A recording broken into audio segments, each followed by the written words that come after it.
வாழ்வு ஒவ்வொரு கணமும் ஓடும் ஓர் ஆறு போல. அந்த ஆற்றின் ஓட்டத்தை நம்மால் நிறுத்த முடியாது. ஆனால் அந்த ஓட்டத்தோடு நாம் எப்படி தொடர்பு கொள்கிறோம் என்பதே வாழ்வின் உண்மையான ரகசியம். புத்தர் சொல்லுகிறார், கடந்தது உன் கையில் இல்லை, எதிர்காலம் இன்னும் உனக்காக வரவில்லை. ஆனால் இந்த கணம், இந்த நிகழ்கணம் உன்னுடையது. இங்குதான் வாழ்வின் ரகசியம் தொடங்குகிறது. அந்த ரகசியம் என்ன? அது 4 உன்னத உண்மைகளில் அடங்கியுள்ளது. புத்தர் கண்ட முதல் பேருண்மை, இந்த உலகம் முழுவதும் துன்பத்தின் பாதையை ஏந்திக் கொண்டே ஓடிக்கொண்டிருக்கிறது. மனிதன் எவ்வளவு பெருமை கொண்டாலும், அவனுக்கு எத்தனை செல்வம் இருந்தாலும், துன்பம் அவனை நிழல் போல பின்தொடரும். அதன் காரணம் என்ன? நாம் அழியக்கூடிய, நிலையற்ற பொருட்களின் மீது பற்று வைக்கிறோம். அந்த பற்றினால் ஆசை பிறக்கிறது. அந்த ஆசையால் தவிர்க்க முடியாத துன்பம் பிறக்கிறது. அப்படியானால் இதிலிருந்து விடுபடுவது எப்படி? உண்மையை அறிவதன் மூலம். அறிவு, விழிப்புணர்வு, விவேகம், இவையே விடுதலைக்கான கதவுகள். துன்பத்திலிருந்து விடுதலை பெற புத்தர் ஒரு எளிய வழியை காட்டுகிறார்.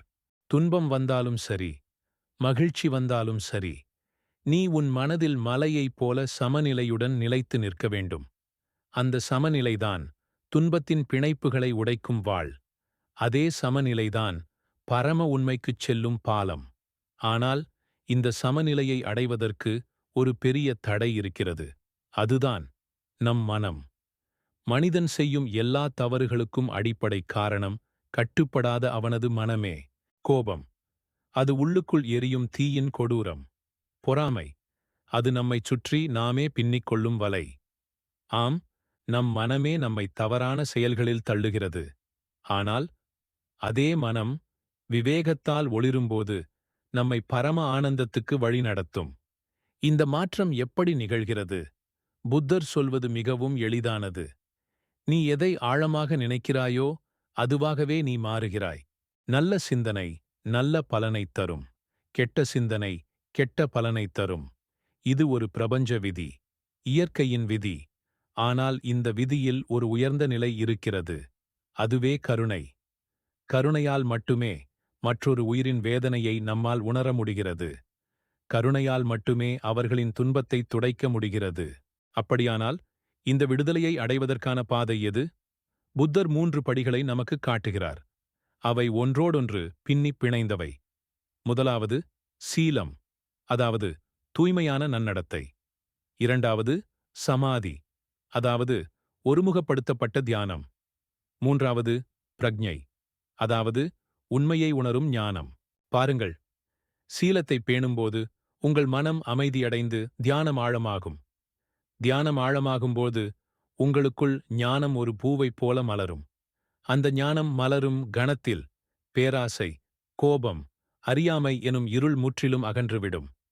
அப்போதுதான் உடல், மனம், ஆத்மா அனைத்தும் சாந்தி மற்றும் ஆனந்தத்தால் நிறையும். இந்த சாந்தியும் ஆனந்தமும் இந்த பிறவியில் மட்டும் போதுமா? இல்லை. நம் செயல்களின் நிழல் இந்த பிறவியை தாண்டியும் நம்மை பின்தொடரும். நாம் என்ன விதைக்கிறோமோ அதையே அறுவடை செய்கிறோம். இதை புரிந்து கொண்டால் பயம் அகலும். நாளை என்ன நடக்கும் என்ற கவலையிலிருந்து விடுதலை கிடைக்கும். பயம் எப்போது முழுமையாக மறைகிறதோ அப்போதுதான் முழுமையான விடுதலை சாத்தியம்.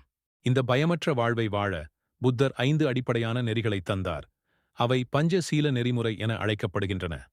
1. ஒருபோதும் எந்த உயிருக்கும் தீங்கு செய்யாதே. 2. திருடாதே. அதற்கு பதிலாக பலவீனர்களுக்கு பலமாக இரு. 3. உறவுகளில் தூய்மையை பேணு. 4. ஒருபோதும் பொய் சொல்லாதே. 5. உன் மனதை மயக்கும் போதைப் பொருள்களுக்கு அடிமையாகாதே. இவை எளிமையானவை அல்ல, ஆனால் இவைதான் வாழ்வின் அசைக்க முடியாத அடித்தளம்.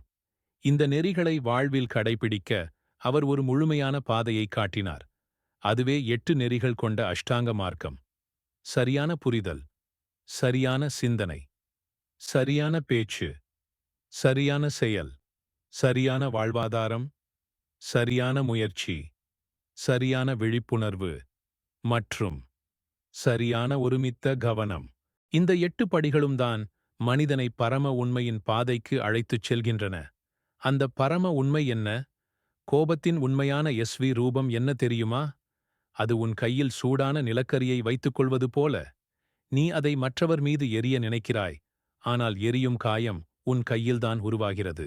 இந்த உலகம் மாயையின் விளையாட்டு. நல்லது, கெட்டது, இன்பம், துன்பம், உயர்வு, தாழ்வு, இவை அனைத்தும் ஒரே நாணயத்தின் இரு பக்கங்கள். அவை தோன்றி மறையும் மேகங்கள். இதை யார் உணர்கிறார்களோ அவர்களுக்குள் எல்லையற்ற அன்பும் நிபந்தனையற்ற கருணையும் விழித்தெழுகிறது. ஆக, இறுதியாக புத்தரின் குரல் நம் இதயங்களில் ஒலிக்கிறது. என் வார்த்தைகளைக் கூட உடனே நம்பாதீர்கள். உங்கள் அறிவாலும், உங்கள் விவேகத்தாலும், உங்கள் சொந்த அனுபவத்தாலும் அவற்றைச் சோதித்துப் பாருங்கள். உண்மையான பாதை உங்களுக்கு வெளியே இல்லை, அது உங்களுக்குள் இருக்கிறது. தியானியுங்கள், பயிற்சி செய்யுங்கள். அந்த விடுதலைக்கான வாசல் அனைவருக்கும் திறந்தே இருக்கிறது. ஆனால் முதல் அடியை நீங்கள்தான் எடுத்து வைக்க வேண்டும்.